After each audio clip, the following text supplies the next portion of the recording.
continuació us presento els elements del Dexcom ONE i com es pot posar en un pacient amb diabetes.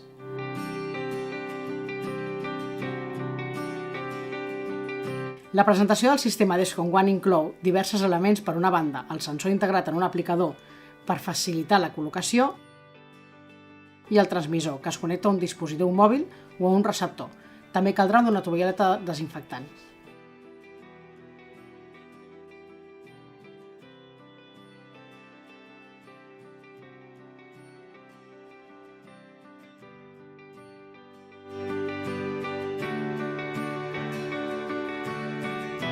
Per preparar la persona amb diabetes cal triar la zona d'inserció, que es pot triar entre el dors del braç, abdomen o part superior del gluti, per a persones entre 2 a 17 anys.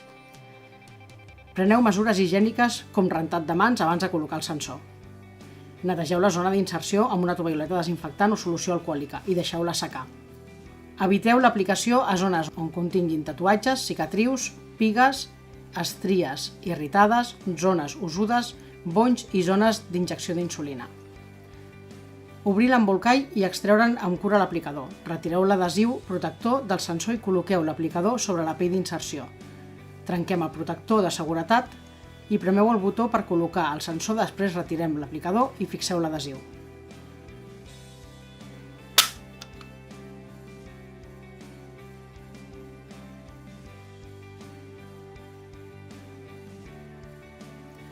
El següent pas és acoblar el transmissor al sensor.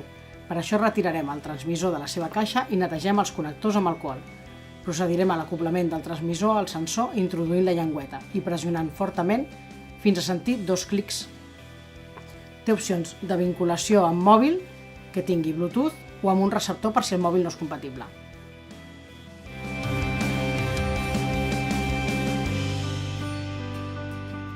Procedirem al canvi del sensor un cop passat 10 dies. Retireu l'adhesiu del sensor com si fos un apòsit.